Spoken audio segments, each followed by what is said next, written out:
It's not the minimalism, it's not the silhouettes, and it's definitely not the price tag. The real reason Japanese fashion hits different, it's because the entire culture is speaking a language most of the world doesn't even know exists. And that's not Japanese. Because in Japan, what you wear says everything you don't.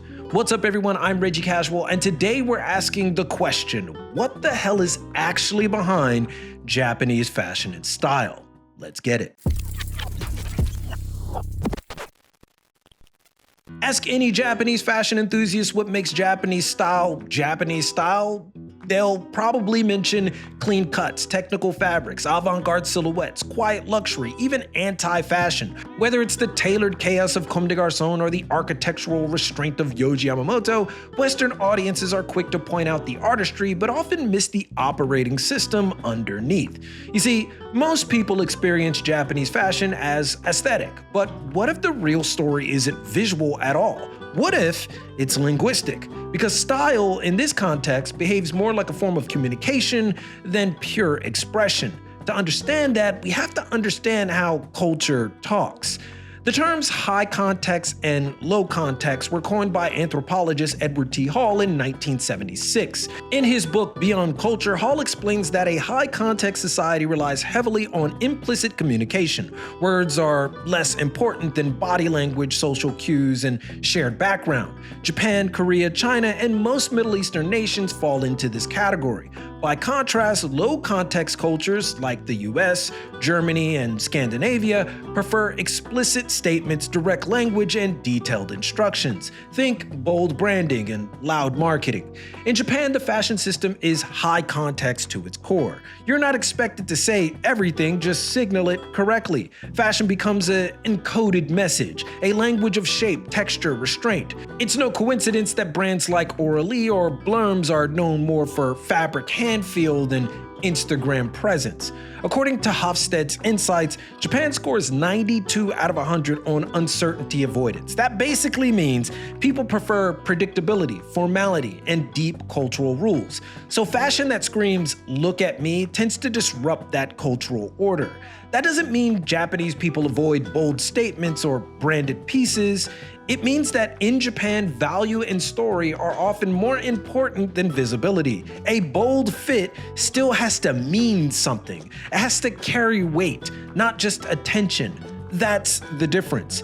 And here's the wild part. People outside of Japan do sense this difference. When they talk about Japanese fashion, they often recognize something deeper is at play, even if they can't quite put their finger on what that secret sauce actually is. That's because Japanese fashion isn't simply unique, it's the product of cultural habits, unspoken rules, and long-standing traditions that define general daily life in Japan. It's not about being different, it's about being in sync with the system most people don't see.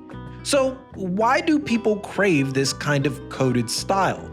Maybe because it taps into something deeply human, the desire to be seen not by everyone, but by the ones who actually understand.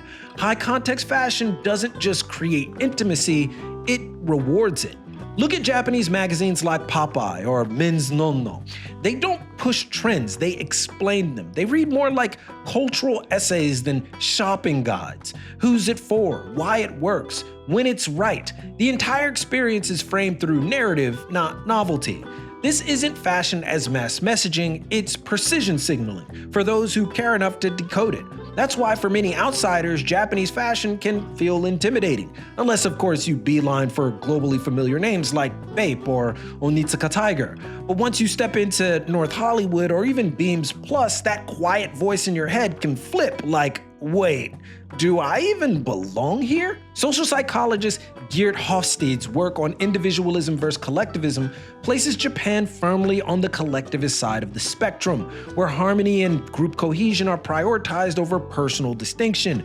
And that framework isn't just theoretical. In Japanese, there's a proverb, "Derukui wa utareru," translated as "the nail that sticks out gets hammered down." Historically, that phrase was associated with conformity and stoic discipline within Japanese society, but today it's more often seen as a reflection of Japan's deeper value: effortless social harmony.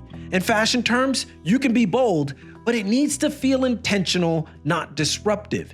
It should blend with the environment, not battle against it. That's the essence of high context. It says, I'm an individual, but I'm aware of the room. And if I do make a statement, it's calibrated, thoughtful, harmonious, not performative. Of course, this isn't universal. Japan has its flamboyant edge, but even then, most of what defines Japanese fashion is built on balance, restraint, and cultural fluency, not spectacle for spectacle's sake. So the best fashion, it blends softly, strategically. Studies in semiotic theory have long held that in high context cultures, signifiers accumulate meaning through repetition, not novelty. That's why a rotation of subtle detail, like the same jacket in multiple weights or the same pant in varied fabric, creates a kind of internal fashion grammar. It's why you'll see the same men in Tokyo's streets wear subtle tonal layers from Nanamika or graph paper year after year. It's also the reason why those same brands in Nanamika and graph paper create similar silhouettes year after year. It's not boring, it's a type of fluency. But here's the paradox. One could say that arguably the world's most expressive fashion, again, arguably, comes from a society where expression is rarely direct. A 2020 FIT study found that 71% of Japanese luxury buyers preferred designs with minimal visual branding, while only 28% of US luxury buyers said the same. And in a Bain & Company report on APAC luxury growth, Japan was cited as a stealth wealth leader long before the West caught on. This proves a truth many still miss. In high context societies, meaning accumulates visibly. The quiet drape of Stein or the culturally coded details in Kozaburo aren't just aesthetic choices, they're embedded narratives. It's storytelling without a script. The fashion speaks, but only if you know the dialect. This is what the West often misreads. Many see Japanese fashion and call it minimal, sometimes even boring, try hard, technical, clean, avant-garde, but that's the surface.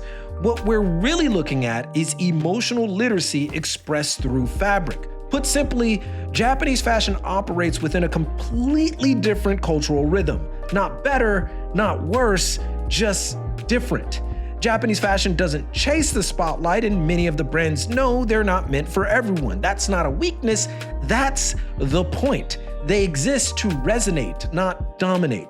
Western fashion thrives on disruption and self-branding, but ironically, that's led to its own kind of conformity, a loop of trend chasing in the name of standing out. Japanese, on the other hand, favors contextual flow. It rewards nuance over novelty and tension over noise. And in doing so, it often nurtures individuality more meaningfully because it's rooted in personal alignment, not performance. And ironically, many Western movements like quiet luxury or stealth wear attempt to copy this model, but without the cultural infrastructure, they become trends instead of dialects. Edward T. Hall almost certainly wasn't talking about fashion when he introduced high context theory, but if he saw a Shinya Kozuka coat or a white mountaineering runway, he might have reconsidered. What's clear is that culture shapes our preferences far more than we often realize, and maybe, just maybe, learning how both systems work, the loud and the quiet, the explicit and the implied, is the key to unlocking personal style,